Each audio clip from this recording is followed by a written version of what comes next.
breaking news for you. Good morning, Notre Dame. You're going to want a rain jacket.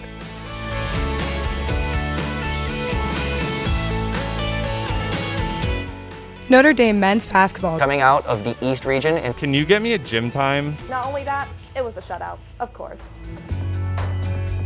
For NDTV, I'm Abby Urban. Good morning and welcome to ND Sunrise. I'm Kiki Carney and I'm so excited to deliver you the latest and greatest news on campus. I know it's sad to see such an amazing weekend come to a close. Well, amazing for the Irish, maybe not for Purdue. But not to worry because this upcoming week is looking pretty good. Up first, I'm throwing it over to Elena Morgan. Elena has all the scoop on recent Notre Dame news. So, without further ado, Elena? Hello, ND Sunrise. I'm Elena Morgan here with some Notre Dame news. Today, I'm just going to be giving you a quick update on some of the interesting things that have been going on around campus. First, the Engineering Innovation Center just opened up for student use. This center is located in the Cushing-Fitzpatrick Halls of Engineering, and it features state-of-the-art technology, like many different types of 3D printers. All first-year engineering students were able to tour this facility during class. The Innovation Hub will be used for all sorts of classwork, clubs, and research projects going on around campus. Make sure to check out this amazing new resource whenever you get the chance.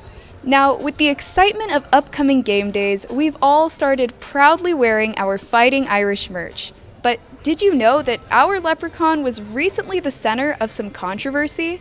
That's right, according to a recent poll, the Fighting Irish was ranked as the 4th most offensive college mascot.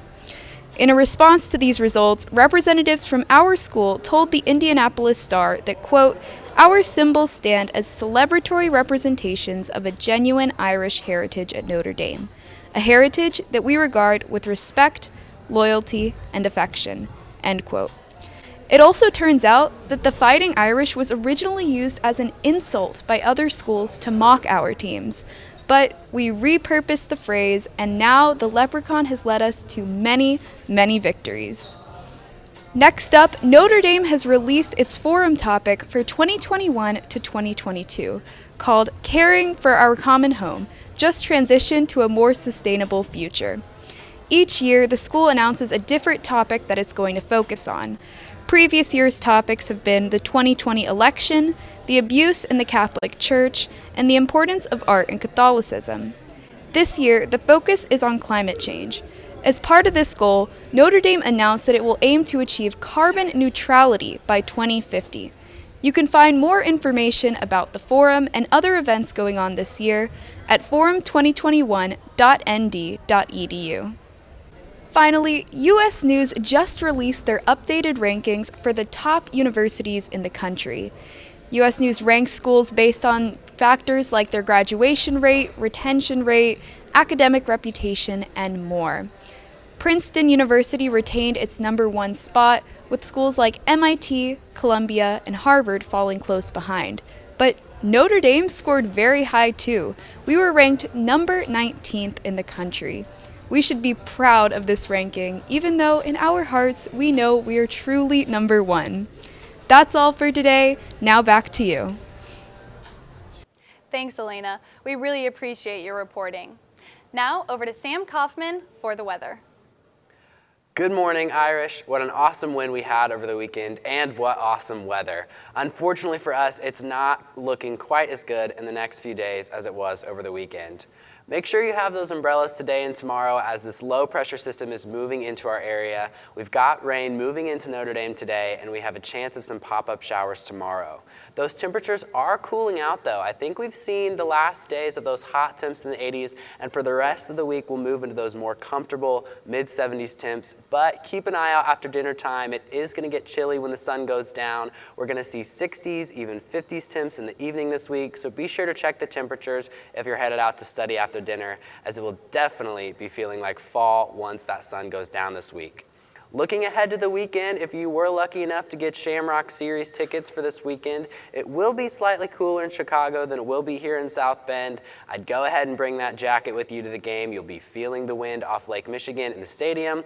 Temperatures are probably going to get even cooler than what I have here. Of course, if you're staying here on campus, we have pretty similar conditions for Saturday, partly sunny with highs in the low 70s. But for now, have a great rest of the week, Irish, and be sure to stay dry today. Thanks, Sam. Looks like we're gonna get some fall weather this week. Just a little sweater weather, and we'll finally have a break from the heat. All right, time to get out your planners, Irish. I've got a handful of events happening this week on campus for you. First up, today is the United Nations International Day of Peace. This year's theme is Recovering Better for an Equitable and Sustainable World. The Kroc Institute is hosting a panel discussion and reception to have a conversation about sustainability, recovery, and what makes for peace. The event is tonight in the Hesburgh Center for International Studies from 4 to 5:30 p.m. Or you can register for the Zoom link at events.nd.edu. Need a nice break from studies? Check out the Jim Dine American Icon exhibition at the SNITE.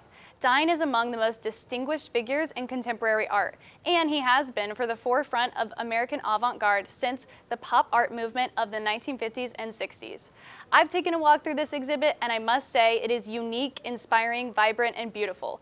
But if that didn't convince you, Dine's collection is among the largest and most distinguished art collections presented to Notre Dame by a single artist. So it's a pretty big deal.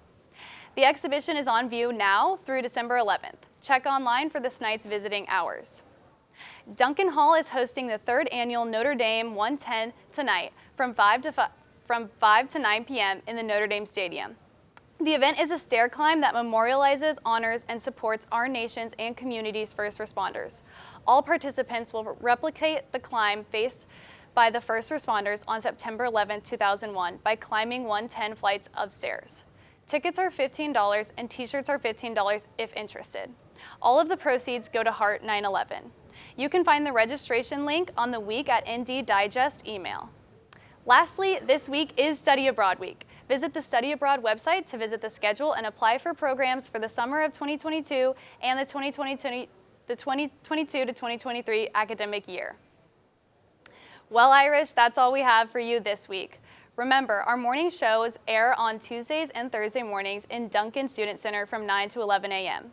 But if you sleep in a little later, you can catch all of our latest episodes on our NDTV YouTube channel under the ND Sunrise playlist. Follow Notre Dame Television on Instagram, Notre Dame TV on Twitter, and Notre Dame Television on YouTube to stay updated on all of our latest work. Lastly, NDTV is a student-run club here on campus. If you're interested, please email ndtv@nd.edu or come visit our studio on the 2nd floor of Duncan Student Center. From all of us in the studio, we hope you have a beautiful day. I'm Kiki Carney, thank you, and go Irish.